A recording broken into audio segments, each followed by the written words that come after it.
அங்கே ஒரு குருவி கத்திட்டே கிடக்கு. அது என்ன குருவின்னு தெரியல. ஏன் கத்துதுன்னு தெரியல. ஸ்டார்டிங் பார்ப்போம். என்ன ஏன் கத்துது அப்படின்னு தெரியல. அது ஜோடி குருவி கீழே அடிபட்டு கிடக்கு. அதனால தான் அது கத்துது போல. அங்கே பாருங்களேன், அந்த குருவி எப்படி கத்துதுன்னு. இது பார்த்தா மூச்சு ரொம்ப இறைக்குது. என்ன பண்ணலாம்?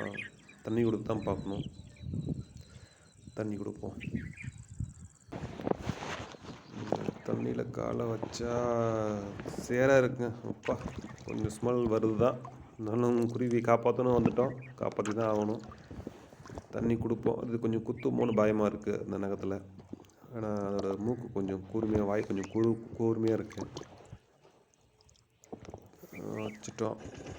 அப்புறம் கத்திட்டே கிடக்கு. அது பயப்படுறதுனால அந்த செடி அடியில் விட்டுட்டு வந்துட்டேன். அது